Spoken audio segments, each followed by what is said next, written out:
Mayor, do you want me to start? Thank you. Good evening, everyone, and thank you for attending this community conversation with our police department. I know we're all looking forward to learning more about the police department and those who work here. Mayor, I'll turn it back over to you. Thank you, Councilmember McQuaid.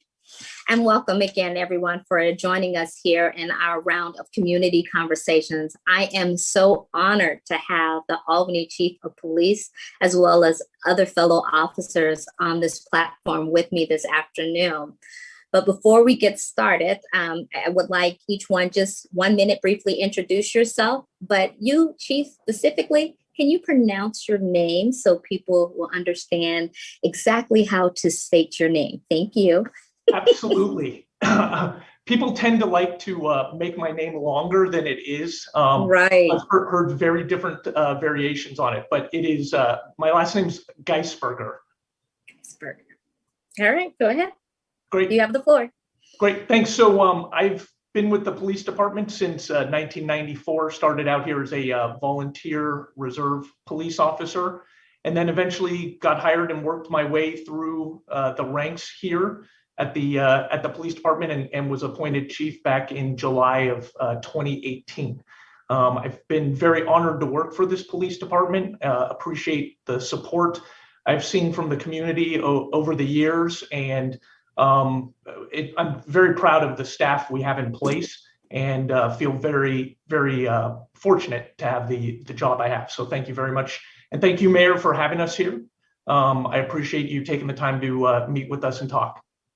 Thank you. And again, these conversations are just for us to educate the community. So one, they can learn more about the police department and how we could, actively engage more with our community. So I'll just go around the room. If you can just state your name and your title, and then we'll get started with the questions. I'll start with Holly Matthews. Hi, I just had to unmute. I'm Holly Matthews, and I am a police officer and a field training officer for Albany. Nice to meet you. Jonathan Torres.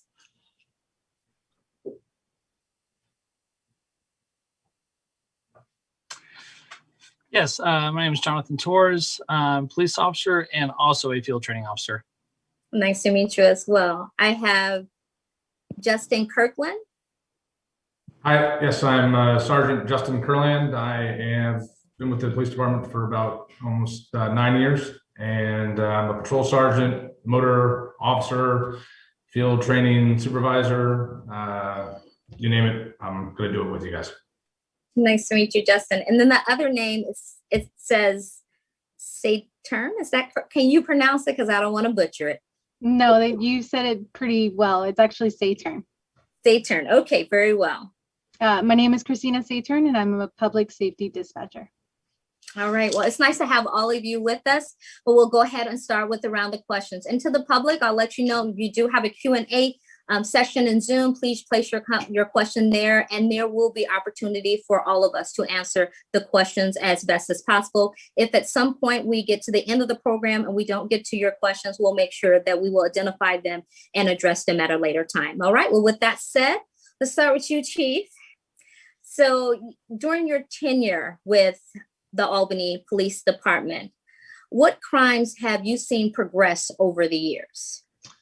So I would tell you currently, we are definitely seeing an increase in our catalytic converter thefts. These are a smog device that's on cars, and the thieves are stealing them for the metal in them. They tend to take them to metal shops and are selling them. So that is definitely something we have seen a rise in. And I will tell you, they're getting bolder when they commit these crimes. We had one yesterday, I think about 1:30 in the afternoon, that somebody tried to steal somebody. So, and they're happening at all different hours of the night. I will say we were fortunate enough the other day, we actually had an officer who I think interrupted some people out looking to do catalytic converter thefts. The vehicle had one in the back and had all the tools for it in the back of their vehicle. So we're hoping that, thwarted other people from being a victim of a crime. I would also say we're starting to see, identity theft has really been on the rise, and I think will continue to be on the rise. So we're looking at that. There's new internet crimes. I'm not a tech person, but I'm starting to hear things about, fraud over the internet that, I think we'll probably have to start looking at and learning more about. And, we unfortunately do see our auto burglaries every so often that increase, and those come and go. Okay, well, thank you. That is unfortunate. It's interesting how they're stealing tools, a particular part on a vehicle to sell, and that seems to be the going thing that's going around in the city. I see it a lot on my Ring notification that someone is trying to steal that catalytic converter. So thank you for enlightening on what's going on in our city. With that said, if you don't mind me jumping in, and Sergeant Curlin might be able to expand on this a little bit. He's a little bit more car savvy than I am, but there are options you can do. I think it's a little expensive to put a catalytic converter device that can defeat somebody from taking that off. Because the catalytic converter is, I think, a couple of $1,000s to replace. Justin, you want to touch on that at all? Sure. Yeah. So what we're seeing is typically they're going for Priuses, early model Priuses up into the 2008, 2009 models, as well as Honda Elements. The reason being is there's 3 precious metals that are inside the catalytic converters, and those specific vehicles have the most amount in them. So it's the more bang for your buck for cutting those off. So devices that are out there is there's a shield system. It's a piece of metal, any muffler shop can put it on, but it goes across the area of the catalytic converter, and so it can't be cut off. So even if they cut the front and the back, they actually physically can't take the catalytic converter out, or it's very difficult to do so. All right, well, thank you, Justin. And then we'll go into more details about how the community can help later on in the program. But I want to get these questions out of the way so we can move forward. And just knowing that the increase in crime, how has your department found ways to approach these areas to decrease the crime overall? So we try to do a little bit more higher profile patrol, having officers out as much as they can on the street. We have sent out some community notifications as well, because we can't be everywhere all the time. So we ask that the community watch out for their neighbors. If they see something suspicious happening, it's really important to call us. So those are the things we've done.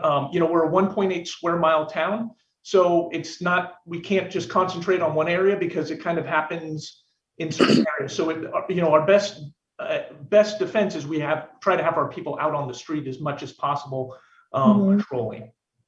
And when you say community notifications, can you elaborate just a bit about what that entails and how that engages the community to help the department? Sure. So our community notification system, people can sign up for it through the city website, and there's several options they have, but they can pick the police department notification one. And when we have a crime alert or something we want to put out to the community, we work with Sid, who I think a lot of people know, and he helps us put those out, and then we disperse them, and then they also get posted on our police department website or webpage, and then the city webpage as well. And they go out in the e-notification. And in your opinion, does that help? Or, do you think there's other ways we can engage more in getting that information out to get assistance? So I'm hopeful that it is helpful, that people actually read them and don't just delete them, because we do take the time we don't want to put out needless information, because then it kind of becomes noise and people are just clicking. So that's why we try to only put out stuff that we think is really relevant and important. So I think that's one of the ways. People can also look at our bulletin that we post. We try to do that daily. We have a little bit of some staffing issues and whatnot that impact that, so it's not always immediately up to date. And it also doesn't have all the information that I know some people want, and part of that is because of our vendor, the limitations of our vendor. But Right. we are working with them to try to get that so it is a little more robust and we can provide information easily for them. So, and then two, I think our officers tend to be pretty good if they bump into people about letting them know what's going on in the community. In particular, if they're in a neighborhood, they can pass on the word as well. Very good. Thank you, Chief. So we're going to shift gears here a little bit, and we're going to talk about mental health. And we know just within our cities, around the country, that is a huge issue right now. And as you are aware, our neighboring communities are adapting mental health strategies by partnering with the police departments. What are your thoughts about mental health and enforcing the law? So it's a pretty complex issue because you're dealing with mental health issues and then the law, and so we try to balance those out and figure what the right course of action is. And sometimes people they've committed a crime, but it's pretty clear that they did it due to their mental health reasons. And so we will tend to take them on a mental health hold if that's appropriate and not file criminal charges. The district attorney's office, I think it was just at the end of last week, they've actually started to develop a new program to kind of handle those cases and help manage that on their end of charging for mental health crimes. And then we also, the county is looking at a program. They're trying to get it up and running. It's their community assessment and transportation team. And it's a mental health unit that comes out to deal with or engage with people who are having mental health issues. And it's trying to take the police out of it. They'll have a paramedic there, is my understanding, and be able to do assessments. But it's starting out smaller and dealing with like the bigger cities that have a much higher demand for those type of services. And hopefully, if it gains ground, hopefully it will expand. But it is, right now, law enforcement is the lead on that. We're the people who are legally able to place somebody on a hold if they need that. And some of the mental health issue calls we go to do involve people who are armed or acting violently. So we do have to go there. But I would encourage and try to explore means of pulling us out of those calls if we can for lower level ones.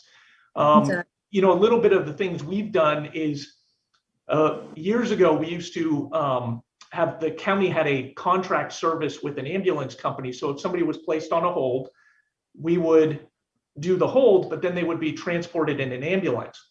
And the county, I apologize for my memory, but I think it was back at the beginning of 2020, didn't renew that contract. So now that fell to the police department and the fire department to do the transport. And it's we're very cognizant of the issue of putting, and the concern of putting somebody in handcuffs in the back of a patrol car for a mental health issue.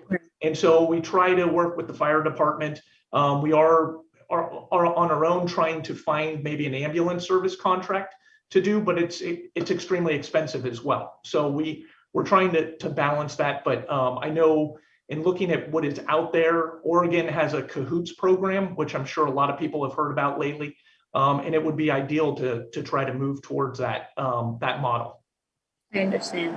Well, thank you for explaining that. I know our residents are concerned about that as that continues to increase in our community. We see it, in San Pablo and Solano, that, there are individuals that are dealing with mental health right now. And so, as we switch and talk a little bit about mental health, and we're talking about crimes, as I saw last week, the police department released a statement about, condemning hate in our community. And as you know, over the past year and even here recently, the hate crimes has increased with various ethnic groups. What are you sharing with your officers to positively engage in promoting unity in our community?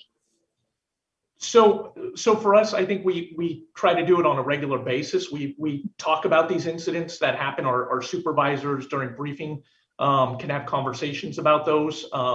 When we put a message out like that to our staff, everybody gets a copy of that message so they know what's being put out into the community.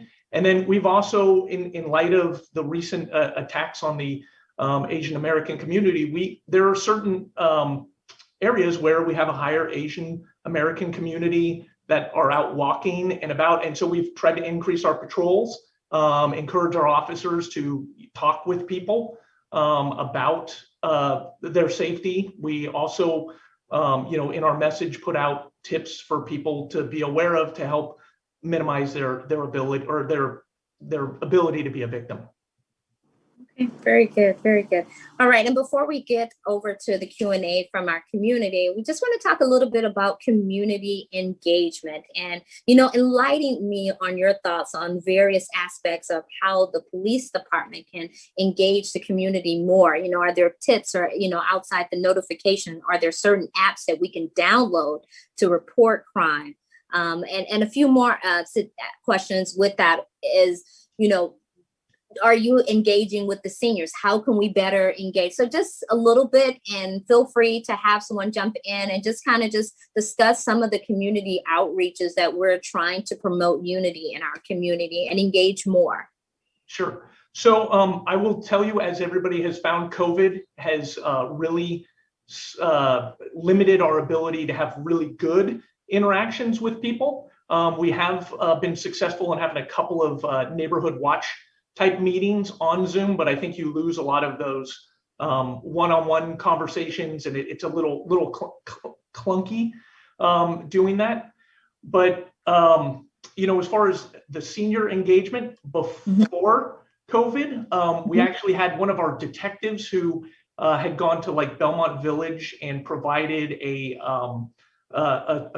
talk with them about elder abuse and ways to avoid being victims of a crime. We've done that. We did that a couple of years ago up at the senior center as well. So we try to, again, stay ahead of things and work programs like that. Under normal times, we've done our coffee with the cops, which I think is a great casual thing. There's no agenda there. People can come in and ask different questions there. Justin, John, you've done some neighborhood watch things in some of our other events. You want to talk about those and how impactful those are? Yeah, obviously I'm not a tech guy. It takes me a while to get the unmute button. But yeah, some of those traditional programs I'm a real big fan of, been a part of. Neighborhood Watch was one of them. I'm sure at some point we'll get those programs up and going to what they used to be before COVID.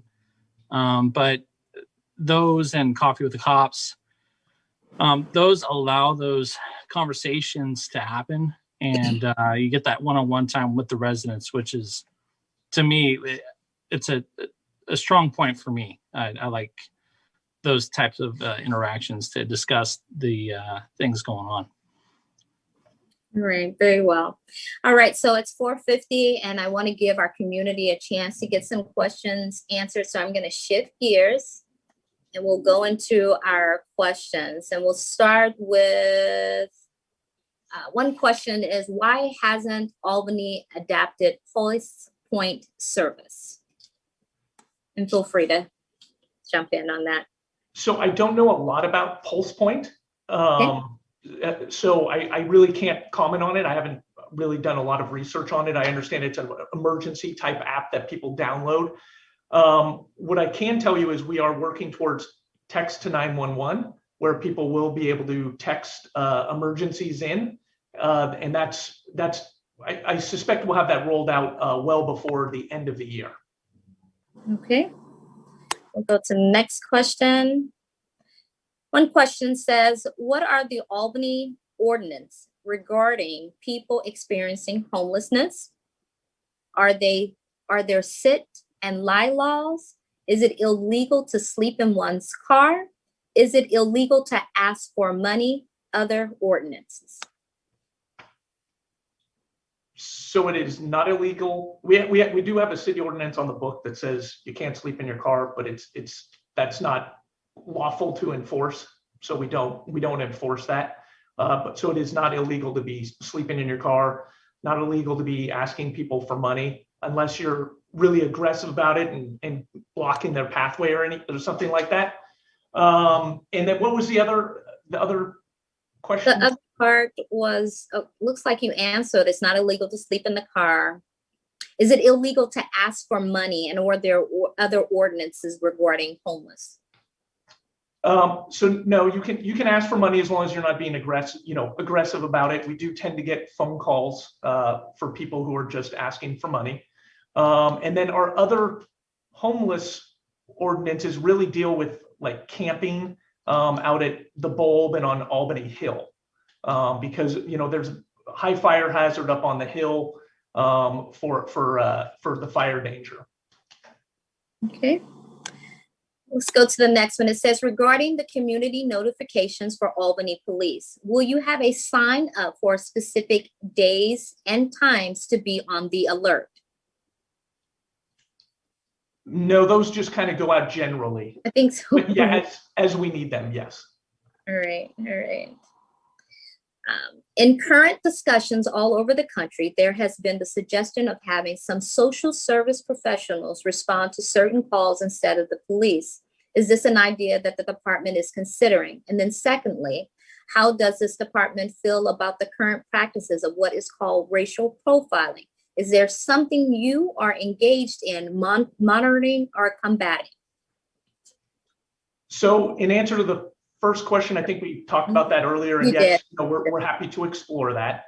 And then the dealing with racial profiling, we do training for bias-based policing on a fairly regular basis. We have a policy that prohibits doing it, and then we have also started collecting our stop data, and that as we're learning and going along, our current system isn't allowing us to print up a report, so we can't look at it.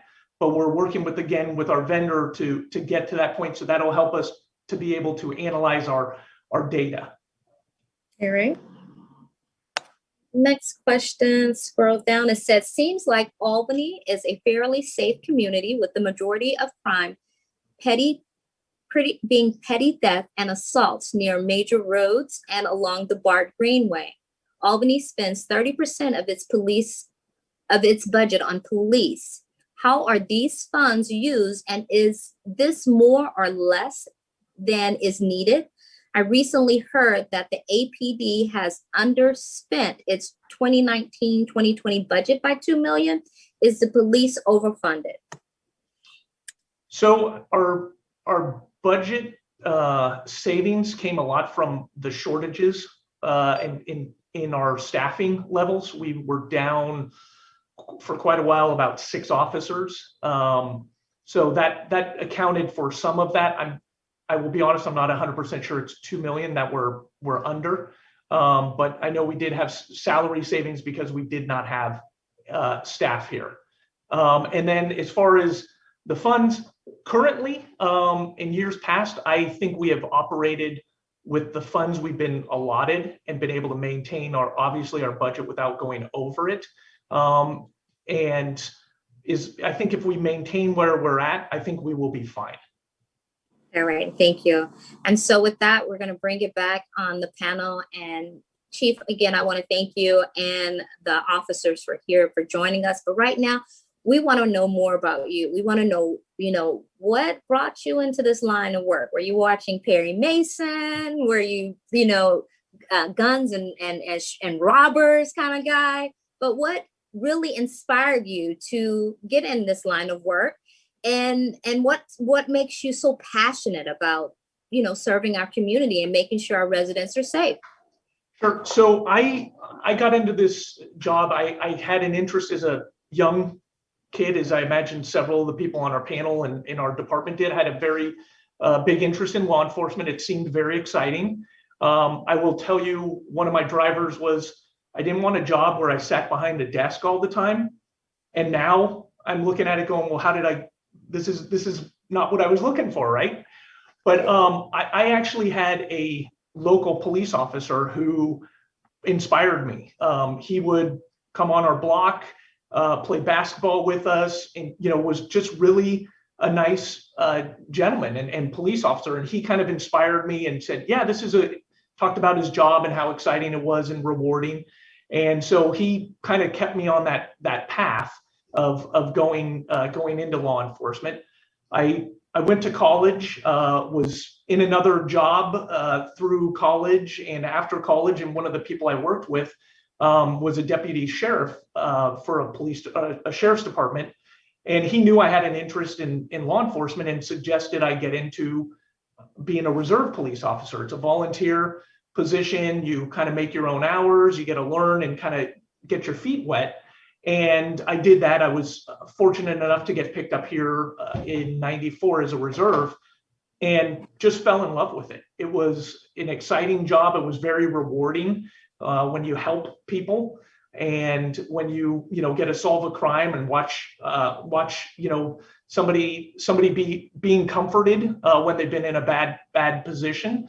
So and then I grew and loved it and decided this was the way I wanted to become or what I wanted to do for a living. So I got into it, went to the academy. I was actually hired by another police department, worked there for a short period of time, and then Albany had an opening come up, and so I came here, and I've been fortunate ever since. And just going through my career, every different position I've had, when it was sergeant, lieutenant, it's exciting. You're learning more. You start getting into a different role where when you're on the street, you're really helping people, and then now at my level, I'm here to help my people do their job, and that's very rewarding when I see the fruits of that labor and giving them the tools and freedom to do their job and see the impacts they're having. That's the reward I get now. It was, I don't come from a law enforcement family. My dad and brothers were all dentists, and my mom was a school teacher. So it was kind of a foreign job to get into. And I would say I broke my mom's heart when I told her I wanted to get into the job. She was very worried about me. My dad was worried, but he didn't understand how I thought I was going to be helping people. He's like, well, when you take somebody to jail, how are you helping them? And I said, well, it's not necessarily them. It's the people they may have victimized who I'm going to help. But then it's also maybe that's that moment that changes their life. You arrest somebody who was maybe, out driving under the influence, and you save them from making some life changing decisions where they could have been in a collision and killed themselves or killed somebody else or injured them. So that kind of changed his viewpoint on the job and why I was getting into it. And he, throughout my career, saw the joy I had, as did my mom, and we're really happy to see how happy I was. Very good. Well, thank you so much for sharing that story. You think about family, you think about, what happened in Boulder, Colorado, and, you hear the story of the officer's family, and it's trying sometimes, officers, you have a tough job, you go out into the community, you're trying to serve and protect. But then, there has to be moments when, you're putting your life on the line, that your family is worried, right?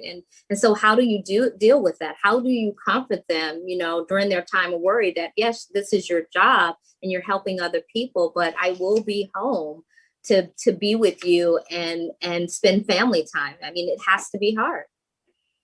Holly, do you maybe want to step in on that? I come from a family that really is into public service. My brother's a sister, works right now in Oman for the FBI. And we know that the positions that we signed up with come with risk. And on some level, we've accepted that. But we do things to spend time with each other, to check in with each other. And we show up for each other in a way that, sometimes you might not, we know that you might not come home, but the time that we take to spend with each other, we don't take it lightly. I'm sorry, I'm No getting worries. a little bit nervous, but we have open conversations about what the risks are for this job, and the time that we take with each other, we don't take for granted. And I feel like working in Albany, they're very family oriented. When I went through the hiring process, you know, one of the things I said in my oral board interview is that, you know, the two most important things to me are being able to do this job well and to be able to spend time with my family. And I know that from the top down, they make us able to do that. You know, like if somebody needs a day off, we can trade shifts, or we help each other out in that way. I know the department is really about family first and making sure that we're taking care of home so that we can do the best job we can for the city of Albany. And I really think that it shows, and it definitely impacts how well all of us are able to serve the community. All right, thank you so much, Holly. Go ahead, Chief. I was going to ask, John, do you mind sharing? Because John's in a little different world than I am. I have bigger kids now, and he has some smaller kids, so we might be able to add a little bit to that as well. There I go with that mute button. Okay, so yeah, I got a lot of kids at home, so I find that it is tough. I mean, the kids are getting older, and they are aware of things that are going on in the world. You know, nowadays you just can't shield the kids from that stuff. But yeah, it's tough. I find myself at, you know, on my last day off, or the hours before I go to work, just like scrambling, trying to spend individual time with the kids as if I hadn't already on my days off. But it's tough. But we do have, what makes the difference is knowing that the men and women that you work with here are great people. We do put family as a priority, which as it should be. So our mental health, the way we are able to manage the job and the family, it's a big deal, and it's always a priority for us. We're even, I don't know if we really put that out there, but you know, we got a peer support program here. We also are looking at developing a chaplain program. So, and it's really to serve the people within the department, and also as we can use them as a tool for our community. Very good. Well, thank you so much. Thank you all for your comments and just giving your story about how to deal with your family and the importance of your job at the same time. And so I like that I have a diverse panel. And so Chief, so I've been driving around town and I think I've seen some new employees. Is that true? Yes. Yeah, we have been very fortunate to bring on a few new officers, which is great. Some have come with prior law enforcement experience, and others are had no real experience before. We did finally get our first entry level police officer, which was somebody who we hired, put them through the police academy. They successfully graduated from the police academy while COVID was going on, which was a huge success. And they are now out on the street. And Justin, correct me if I'm wrong, but are they in phase 2 now of training? He's finishing phase 2 in about 2 weeks. He'll be starting phase 3. Yes. So let me ask you this. How would someone like myself, if I wasn't driving around and I wasn't engaged in the community, how would I know that there's new officers around? What are your strategies to get the community to know about our officers and the diverse police department that you're creating in Albany for us? So I will be honest, I don't have a real strategy about that to let people know, other than for them seeing our officers out there. Okay. And like you said, coffee with the cop. There's many people who are either working during that time or don't have the means to get to the event to share those moments with you guys. Are there any other ways we can, I'm just trying to figure out how can we engage more with the community of people that aren't able to attend the events that the police department have? Sure. So one of the things we do try to do, again, with not having COVID out, is we do try to have officers walk on Solano and San Pablo. So they are out in the public a little bit more. When we have staffing available, they'll be on bicycles as well. So that's through that. And then if we do, when we do National Night Out, that helps because we're having the officers go out and meet the community. We do some events at the middle school and high school where we put on presentations for them. So those help to get people to know the officers. And I do try to encourage the officers when they're out, if they see people, to stop and talk with them. Now, we are a bike-friendly community, and I haven't seen none of the cops on bikes. So do we have a plan to enforce that, or is it because it's still cold yet? Well, so part of it is our staffing levels. We're currently getting caught up soon, and we hope to have some more officers here, because not only do we deal with vacancies, but we also we have 4 officers out on injuries right now. So our staffing levels are a little tough, and then we have people who have take vacation. They have family members who pass away and need time off. So we have been running fairly short, but again, the light's at the end of the tunnel for us. But we do try to get the officers out on bikes when we can, when staffing is better. We have a reserve officer who comes out, and he was fairly regular, 1 day a week of getting out on his bicycle. He'd spend a fair amount of time on the Albany Greenway when he would come in. Very nice, very nice. And so there are a few questions coming in, and I've heard people in the community ask me questions about defund. We heard that a lot last year, defund the police. Can you elaborate or at least explain, to some degree, what does that mean? So I can tell you what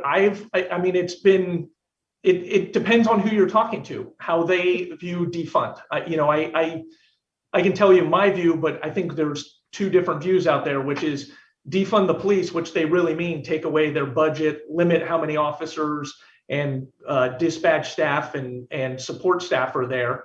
And then there's the other that is really meaning defund the police of, let's look at those other alternatives that don't necessarily tap the police resources, like dealing with the quality of life calls for service that we get, having other people engage with the homeless, having other people engage with people of mental illness. So those are kind of the 2 that I have heard out there. Very good. Thank you so much. And so before we wrap up, I just want to, again, thank you for, being on this panel, inviting your officers out. I know you guys are busy, but I appreciate you coming, sharing this time with the community. I think it's so important right now, especially during these times as crimes are increasing around our city and throughout the country. There's just so much going on. So I thought it would be an excellent time to engage and learn a little bit more about our department. Let's have some takeaways here. If there was one thing that you would want us to take away just from the conversations as far as engaging with our community, what would that be? For me, I would ask for us not to get looked at as every other department. I think, like everybody, we are an individual entity and we have our own culture. We're made up of our own group of people. And so don't compare us to other police departments. Look at what you've experienced, what people have experienced from us, and view us for what and who we are.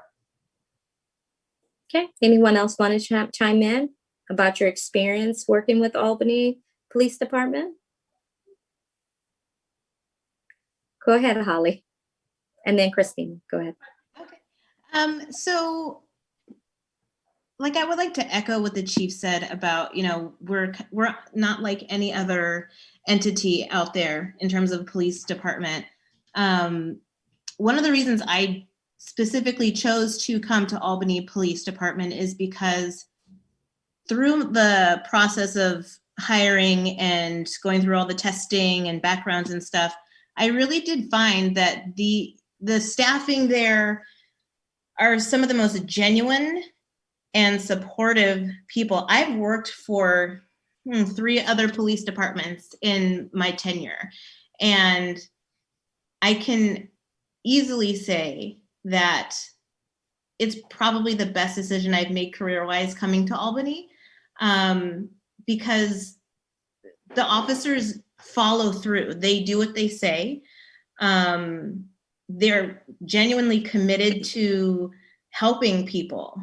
And you know, I've never seen anything quite like it. And I think that we are extremely dynamic, and I think that we rise to the challenge. And I feel really lucky that I was actually selected to be a part of Albany. It's a rigorous process for sure. And I think that there's a lot of care and concern when they choose people to be a part of the department. And I mean, I just feel really lucky because it's a wonderful place to work, and it's a wonderful place to engage with the community if that's the kind of policing that you want to do. All right, thank you so much, Holly. Christina, did you want to chime in on your thoughts?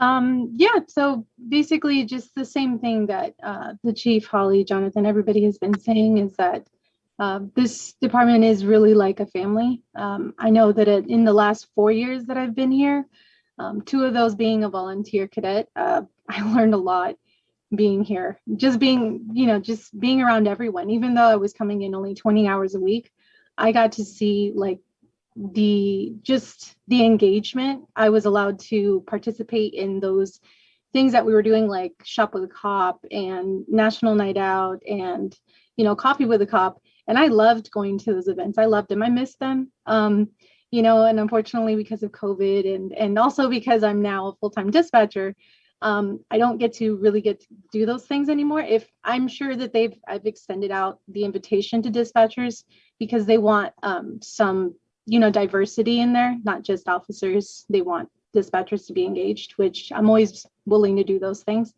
And so being here now, almost coming up, I think 2 years being a dispatcher, there has been so much growth, so much I would say like community oriented, especially with my training. I think that everybody was doing a really good job of understanding that how to adapt my training as a cadet to becoming a dispatcher. And I've really used that to my advantage here. And so again, even though with the staffing that the chief had mentioned before, this department, and again, this is my only job in law enforcement I've ever had. I don't have any law enforcement background or anything like that. Since I've been here, with all my prior jobs and experience, this has been the greatest experience as far as training goes. They're really good at knowing where to find the answers, even though they may not know it. And then also just the resources that I have here. So it's made me a better dispatcher. It's made me a better employee. And then I feel like just getting along with everybody, that's always a good thing to do, because I enjoy coming to work every single day. Very good. Well, that's nice to hear. We have 15 minutes left. If you have time, we have time to go through a few more questions. So I'll go through our Q&A. Here's a question. It says the APD website says that there are currently 26 sworn officers. On any given day or time, how many officers are on staff and out in the community? So currently with our staffing levels, we run 4 patrol teams. They start, our day shift team starts at 6 in the morning and goes till 6 at night. And then our night shift starts at 6 p.m. and goes till 6 a.m. Because of staffing, we're currently running on average 3 officers on the street for our patrol teams, and then 1 dispatcher. And then during the day, we will have, 2 detectives in-house, and then 2 lieutenants who are here as well, myself, and then we have an administrative sergeant. But really out in the community at times, we're really only running with 3 people. As our staffing levels pick up, we should bulk up to having 5 per team. Very well. All right, let's go. Let me scroll here. It's a question. I walk to work, and in the course of a week, I see about 7 to 10 cars run the red lights at the corner of San Pablo and Marin. Is there a working light camera at that intersection? What, in general, is the APD doing to make the streets with the heaviest traffic ones safe? Justin, you want to take that? Sure. And So, Justin, I'm gonna ask, what time is that going on? So I can make sure. No, I'm just kidding. Go ahead. well, I a lot of the times you may see me. I'm riding the Harley Davidson, so you'll see me out on the motorcycle. It's really an effective tool for traffic enforcement. Obviously, with COVID, things were scaled down just a tad, just because of contacts. However, that specific intersection, we do spend a significant amount of time on extra patrol. It may not be at the exact time that you're seeing it. You can always put a request in for an extra patrol at those times. One thing to keep in mind with red lights, because we have to abide by what the vehicle code says, is that's a very large intersection. And as long as the vehicle has already passed, the front tires have already passed over the limit line, which is the crosswalk, even if it has turned prior to it turning red, it still has not run the red light. And so I have to visually see it and have to abide by what the vehicle code says. So it'll appear at times that a car is what people would say is run a red light because your light has turned green and theirs is now red, but they're already in the intersection. But I do want to say that intersection, amongst many others in our awesome city, are extra patrols, and we are out there issuing citations and a lot of warnings as well. All right, thank you, Justin. And please note, residents, some of the questions that are in the Q&A section have already been answered. We spoke about, police walking and bicycling. That was answered. We spoke about defund briefly. Another question. Does the police department enforce the ordinance against the parking of very large vehicles? So house vehicle owners are cited as often as those who are unhoused.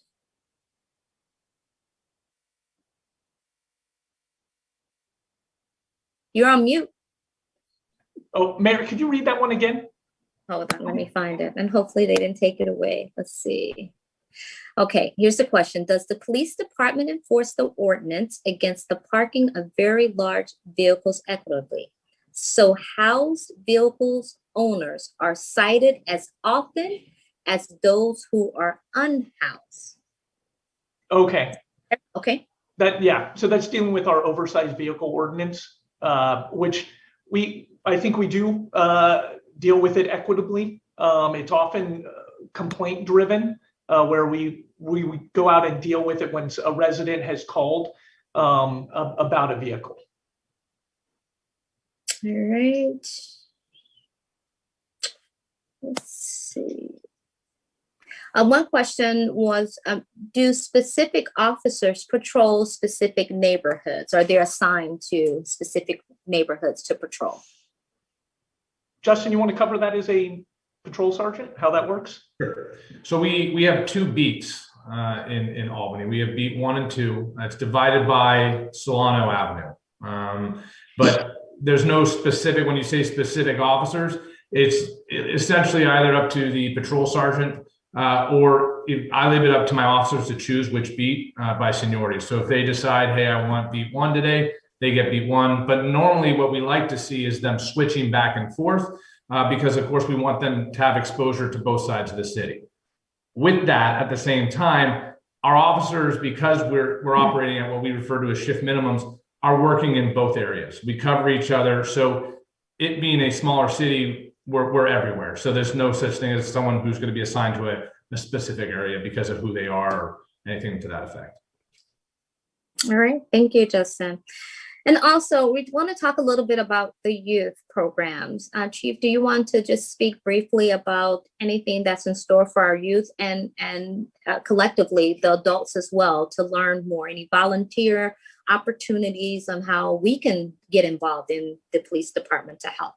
Sure. So I think once COVID lifts and we're able to get back into the schools to do our programs, those will start back up again. And so we'll be able to be out at the schools doing that. And then I'm also working on trying to develop a community academy. We had done years ago a youth academy where we had youth who came in, learned about the police department, how we work, and it's great for dialogue where they learn about our job, we learn about their concerns. And so I'm trying to transition and do something for a community academy for adults to learn more. So those are projects I'm working on. We'll try to ramp back up all our other community outreach events that we've done in the past. Very nice. And one last question before I let you go.